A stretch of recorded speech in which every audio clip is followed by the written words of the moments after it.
So I'll be talking today about 1/14th of an Elephant, which is our next book draw. So I'm going to give you a bit of an overview of the book. It's a terrific read. I must admit that in the last meeting I actually thought that it was actually the complete story, including Singapore, but it's not actually. It starts from Bampong onwards on the Thailand-Burma Railway.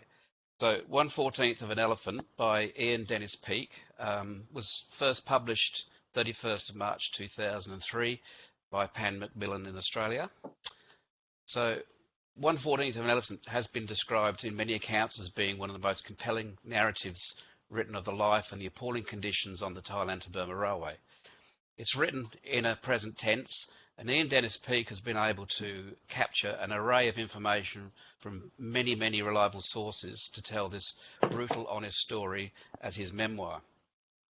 Dennys Peek and his older brother Ron were both born in England and educated at public school, and they both gave their same address as being Brookman Park in Hertfordshire on their liberation questionnaires.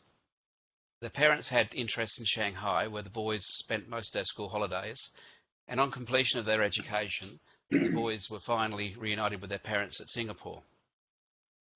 With a public school education, Ian and Ron joined up as privates in the Straits Settlements Volunteer Force, with an aspiration of a fast-track promotion to becoming an officer. This, of course, didn't happen, and due to the Japanese attack on the Pacific region and the rapid advance on Malaya, resulting in the tragic surrender of Singapore. So the book itself is 520 pages and was written here in Perth, Western Australia, where I live, where Ian and his brother settled in the southern suburbs of Como during the 1960s, and along with his brother, who was an amputee from the railway. My preference with the book would have been that, purely, from a research perspective, would have been that it had an index, but unfortunately it doesn't. But what it does have is very, very good timeline of chapters running throughout the whole book. So it gives you a good running reference to all the areas of the railway that they were working and captured.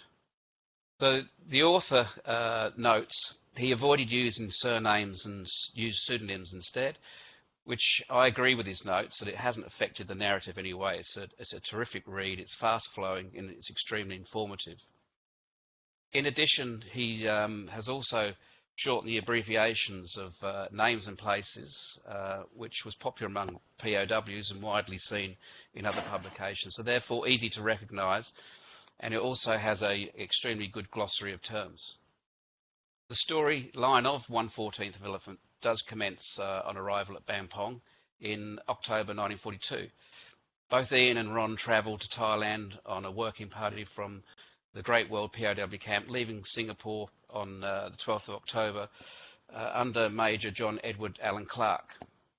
From there, they were marched up country to Wangpo and worked with D Battalion of Group 4. So it's a fantastic read for anyone who's got relations or interest in Group 4 camps and Group 4 area, as a significant resource to the avid researcher, offering a wonderful detail of camp life and working through those terrible conditions on the railway, covering events involving the dealings and sufferings under various Japanese and Korean guards.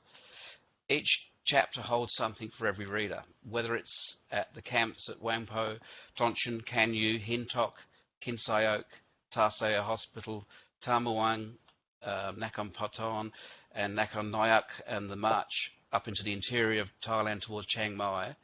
The book is a must to read for everyone.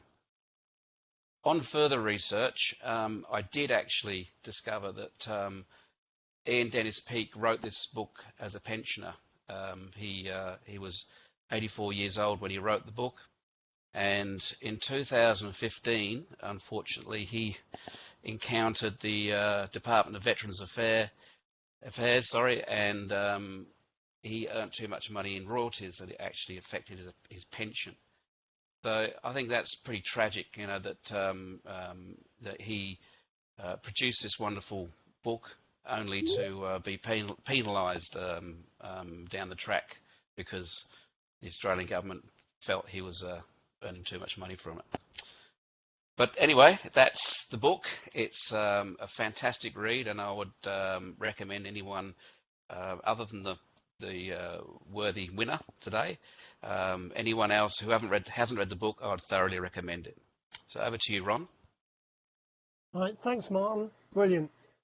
I like your pronunciation of the Thai names. I'll have to record that piece. Brilliant. Okay, so all the names are in there fresh. All right, so for this month's draw, we'll start the draw now.